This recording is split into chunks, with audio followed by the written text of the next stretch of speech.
Bonjour et bienvenue à notre nouvelle émission Collectionneur et Chineur. Aujourd'hui, on va présenter une console que je ne possède pas, mais un de mes grands amis collectionneurs a la chance d'avoir une pièce de collection.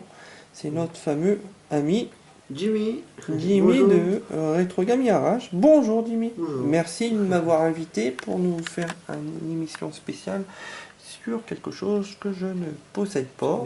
Et bon, la boîte elle est un petit peu abîmée. voilà. Oui, mais c'est très bien d'avoir ça, Jimmy. Et heureux que tu t'aies fourni une console que pas beaucoup de gens ont, je pense. Hein, beaucoup de collectionneurs aimeraient avoir cet appareil. Donc Jimmy, tu vas nous présenter juste tes jeux, tiens. Tu as récupéré 3 jeux. J'ai eu Alors, 3 jeux avec. d'accord, donc la forme de la cartouche est comme ça, ok. Et il y a un jeu intégré. Oui. Hein. Donc je vais expliquer qu'est-ce que la Vartex sur les...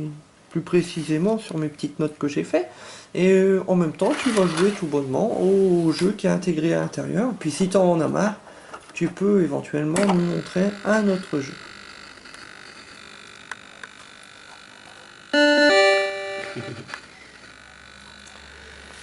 Donc elle fonctionne encore. C'est très très cool là.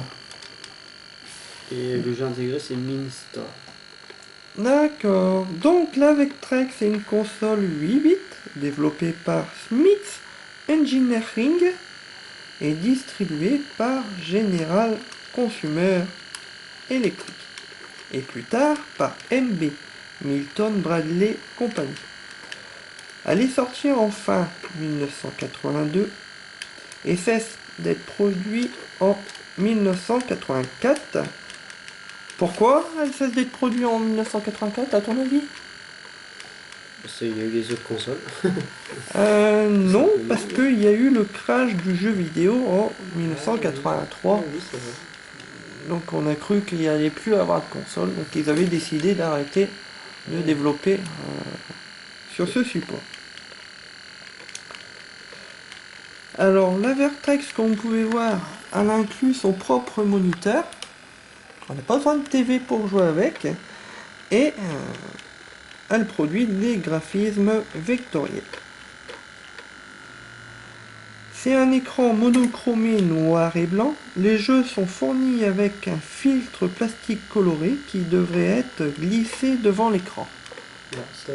Ouais, apparemment, il manquerait les filtres colorés. Ouais, c'est pas grave, on arrive quand même à jouer. À l'époque, les jeux arcade utilisaient des affichages bitmap. Par contre, la GCE cherche à s'écarter et propose des images vectorielles. Donc c'est pour ça que c'est différent des autres. En 1982, les principaux concurrents de cette console sont Atari 2600, la 5200 et l'Intellivision. Comme on peut voir, la manette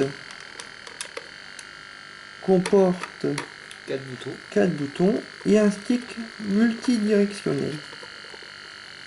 C'est comme une arcade en fait.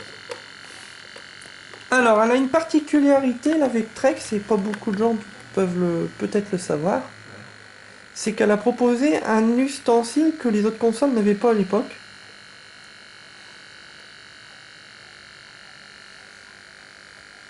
Alors là, c'est dur, si tu ne sais pas. Tu vas pouvoir nous proposer un autre jeu, tiens, mets-nous une autre cassette.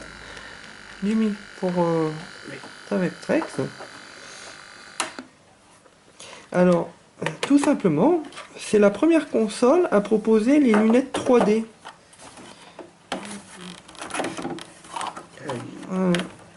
Qui a été conçue par John Ross. Et ça, j'ai pas. Alors, les processeurs principaux de cette machine. Elle propose un Motorola 68A09.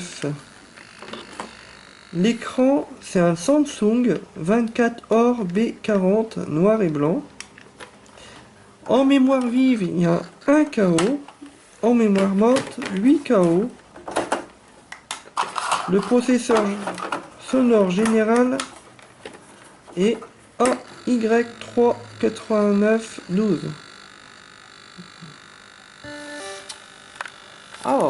Alors, fais-nous une petite partie. Une petite partie parce qu'on est du nord quand même. Hein,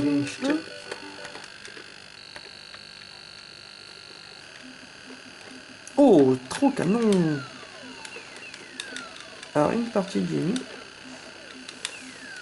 Alors, comment t'as eu la chance de trouver cette console?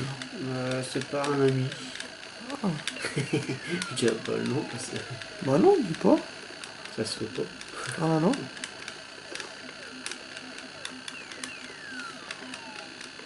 Allez, c'est pas mal quand même, hein, Ouais. pour l'époque. Une pièce de collection à garder, ça, hein.